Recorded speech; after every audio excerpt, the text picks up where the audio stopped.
Hi, I'm Mike Capizzola from the Investing Channel, and you're watching Smart Money, the show that gives you the inside edge on the bets that the movers and shakers on Wall Street are placing.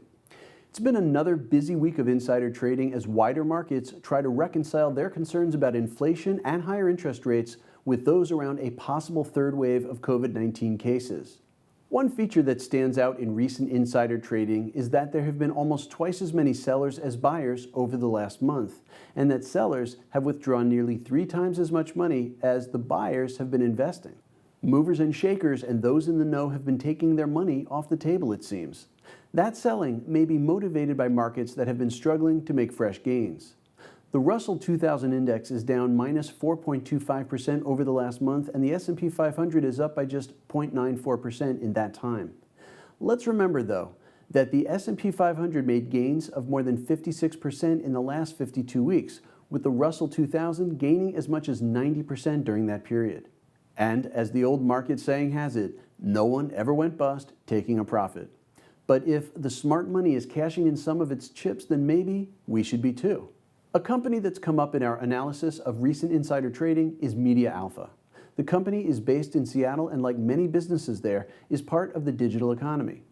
MediaAlpha specializes in programmatic advertising and marketing techniques, matching advertisers with prospective customers, providing audiences and income streams to content publishers alongside lead generation.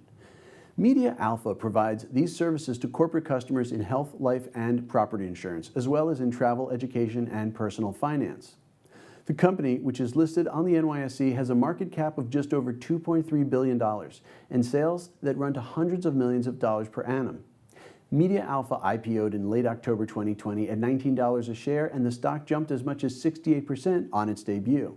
In fact, MediaAlpha stock rose by as much as 190% from its listing price, trading as high as $70.33 earlier in March. However, it's been downhill since then. There look to be 2 reasons for this. Firstly, the company's fourth quarter and full-year earnings, which were reported on the 11th of March, could be described as disappointing. True, the business experienced revenue growth, with Q4 2020 showing a 51% improvement over that seen in Q4 2019, and full-year revenues grew by 43% year over to $585 million. However, the devil is in the detail, and though sales were up, gross margins were down from 16.1% in 2019 to just 13.9% in 2020. That's a 4% drop in real terms. The bottom line is that despite very large turnover, MediaAlpha had a net income of just $10.6 million in 2020 compared to $17.8 million in 2019, demonstrating that in a high turnover, low margin business, even modest variations in cost can quickly erode any profits. Against that background, then it's very interesting to see 2 major shareholders in MediaAlpha sell down their stake in the company. White Mountains Insurance Group and Insignia Capital Partners were among 2 institutional sellers that took part in a secondary placing of 8 million shares of MediaAlpha last week. Insignia Capital sold its entire holding of 1.86 million shares at $46 a share, while White Mountains Insurance sold 3.5 million shares at the same price. White Mountains remains a significant shareholder in MediaAlpha after this sale. It's often the case that when a large overhang of a company's stock is placed with new buyers, that the share price rallies as the sellers have been cleared out. However, that hasn't been the case in MediaAlpha. In fact, the stock has lost almost 20% of its value in the last week and is down by more than 25% over the last month.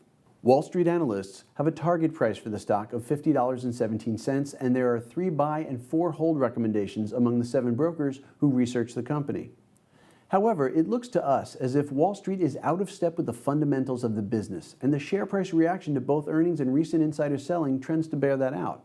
If you've got stock in the IPO or bought MediaAlpha in the aftermarket, it might be time to have a rethink on this one. That's all we have time for this week, but as usual, make sure you do your own due diligence before making any investment decisions.